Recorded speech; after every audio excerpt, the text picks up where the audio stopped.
My message to the younger generation, and with all due respect to my own generation and older generations, be passionate about life. This is not promised. None of it, you know? Stop trying to control everything. Most things we cannot control. Bigger than what I see in front of me, deeper than the valleys below my feet. I'm in between two worlds that meet. Thanks everybody for watching our show. Go to Are Venice, follow us, subscribe the channel, like, drop your comment.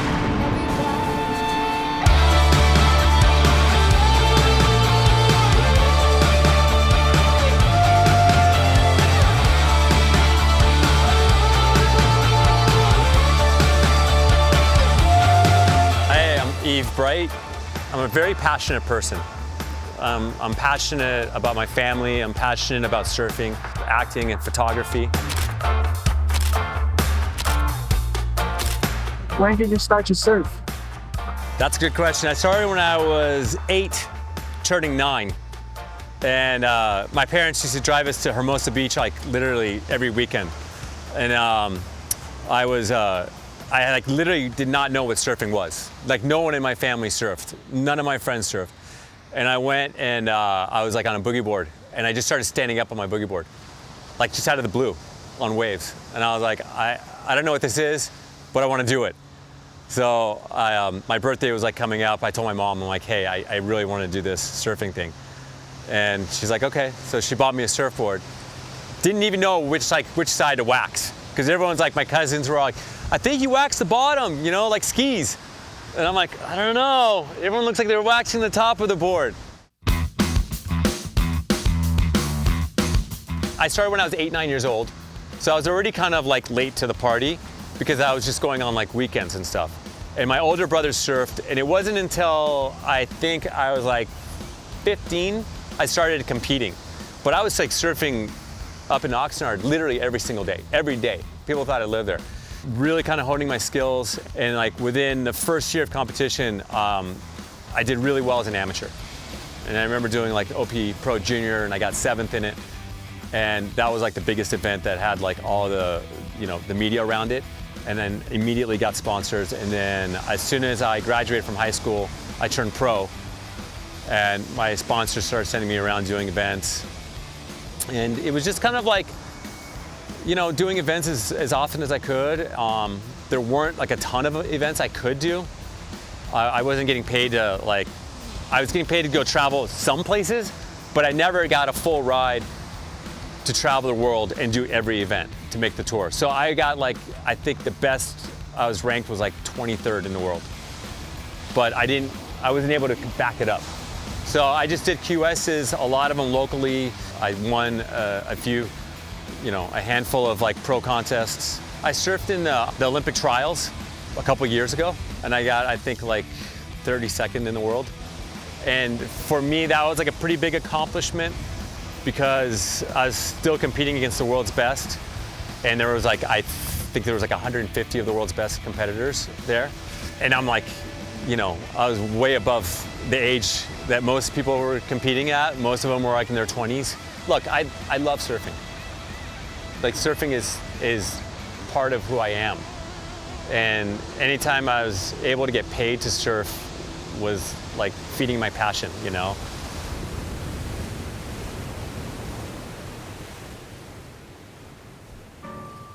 I traveled as a professional surfer. I literally surfed everywhere around the world, but as I was doing some acting and stuff, I started staying more local, and I was like surfing Santa Monica and Venice a lot. And then one of the guys, you know, Billy Huron, saw me one day and he's like, hey, come over here, surf with us. And I was like, all right, my brother and I would just paddle out on like big days and we'd pull into like close out barrels. And, you know, I guess we were like one of the only ones that wanted to like, I don't know, break our boards. So we took chances out there, but yeah, Billy was the first one to like bring us in, and really good guy. Became really good friends with everybody. I mean, like all the boys, I'm good friends with like, Sarlo. I was riding Scott Anderson's boards for a long time, Skip and Solo Scott, all these guys, obviously they were guys that like made a big impact on not just the entire like surfing world, but me personally. There's so many great stories. It's almost like impossible to remember all the stories, but they're always there. Billy had amazing stories. Billy and his son Luke, man, those guys. I still surf with Luke every once in a while. Really, really good surfer. Luke, you're watching this, know that I'd still beat you in the heat. But Billy and I were surfing this one day here, and waves were firing. It was like one of those big days, full barrels coming off the pier, and I got a really sick one right in front of him, and he was commenting on like how I was like one of the best barrel riders he's seen, which was like huge compliment, regardless of whether like that was just a moment in time or whatever. But somebody else was like, oh no, there's another guy, and it was Jay Adams, right? We talked about him, and I was like, well, I'll take it. I'll take the high praise, man. I'll take any kind of comparisons, and Billy and I ended up getting into it with the guy because Billy like really defended my, what he thought of me, and I mean, there are so many other stories, but he's always been like the godfather of this place to me. Changing the subject a little bit, how did you start to be an actor? Oh man, so I was in well, first of all, I always wanted to be an actor. Like when I was a kid, I was like 13, 14 years old. I was like in a school play, and I told my parents, I'm like, hey, I really want to be an actor. I really want to be an actor. And so I took some acting classes, and then I went and saw an agent, and they're like, yeah, you're not quite ready. And I was like, I fucking hate acting. I'm like, I don't want to do this anymore. So I didn't take that really well.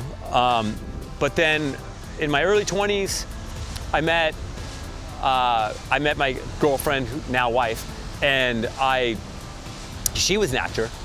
And I was telling her how much I really wanted to act, back in the day. And she goes, you should try it again.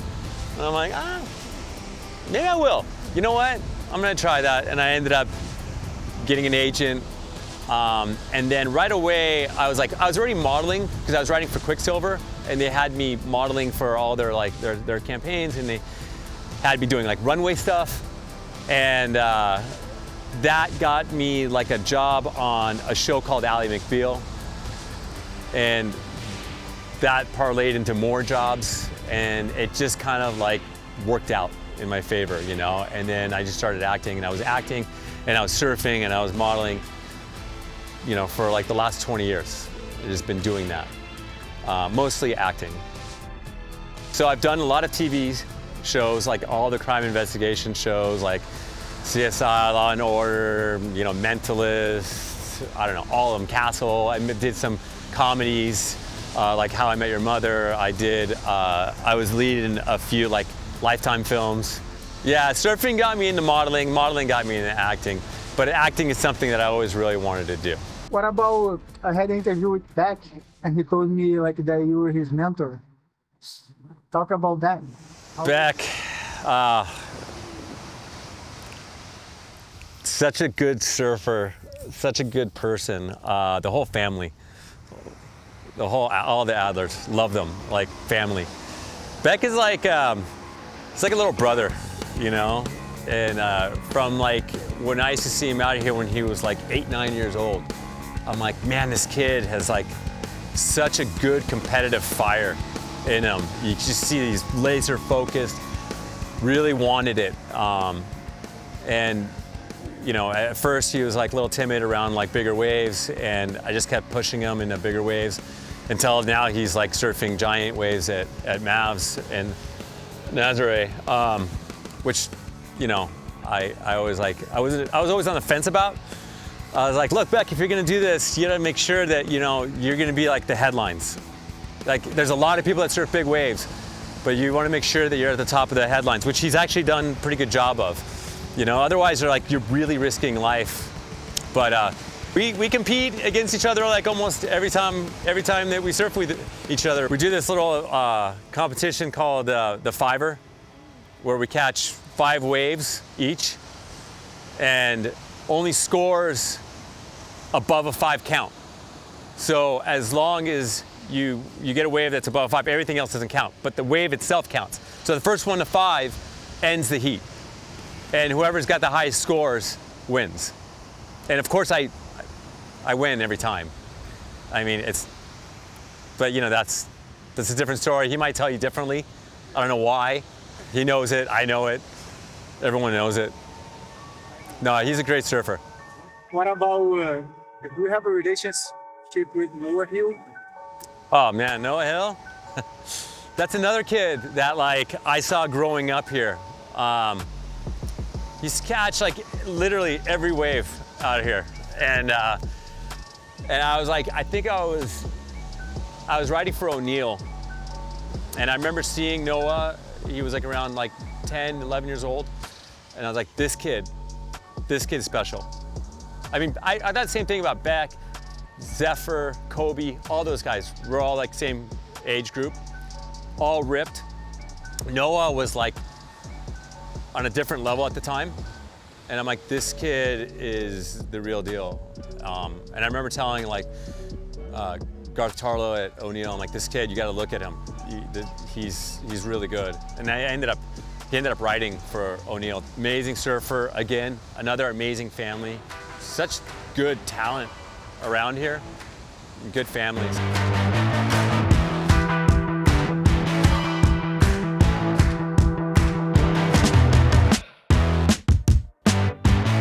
In the water, like the ocean is my church. It's my religion, it's my everything.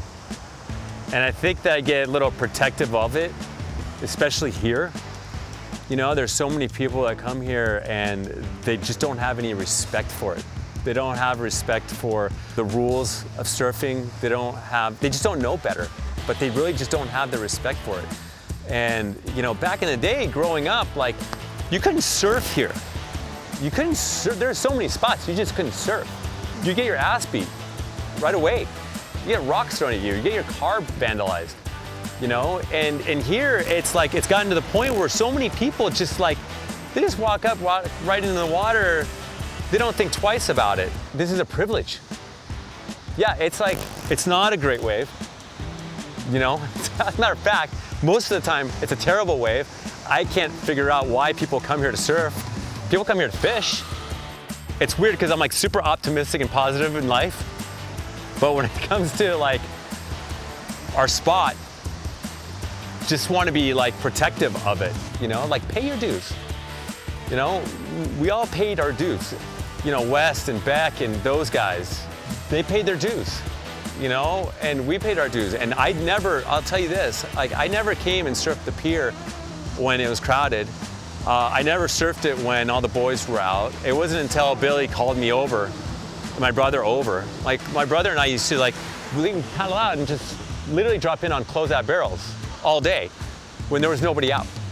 And we would surf off to the side. And that's called paying your dues. That's called respecting the people that paid their dues, you know? And it's like, you know, like Massey is staple here.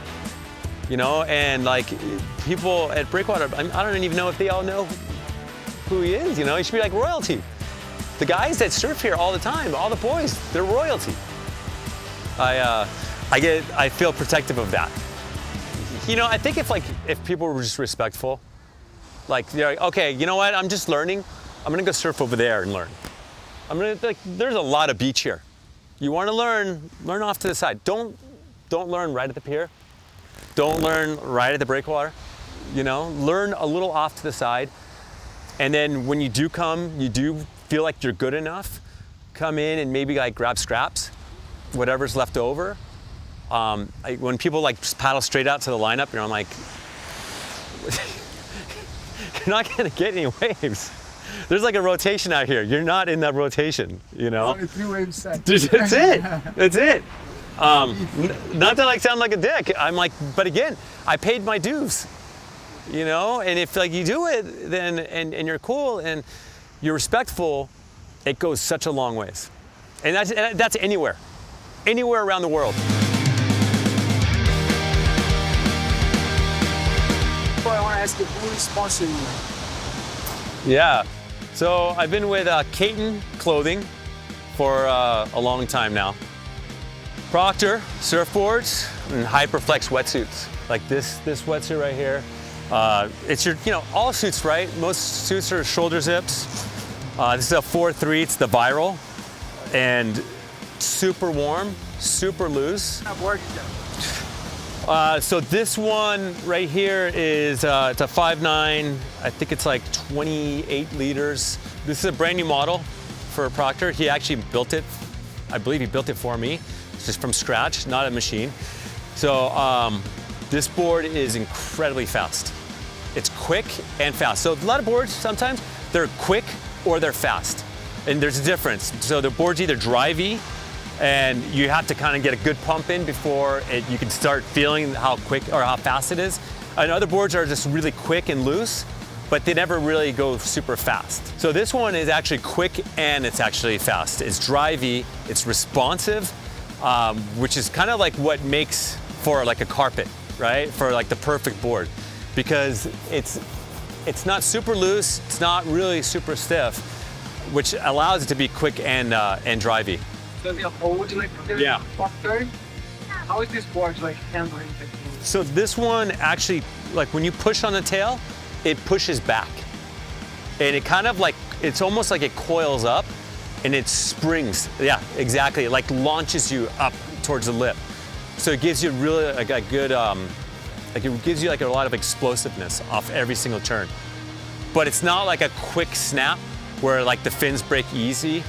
It kind of gives you like a more push, like you have to push it a little bit harder, but you get like much bigger lines. Funny, like you can, as soon as you grab a board, you've been doing this for long enough, you could just feel it, you know? You can feel it in your hands, the rails, almost like the feeling of the board, the glass, everything about it, the weight, you know? You can just tell like, man, this board's just, there's no way it doesn't work.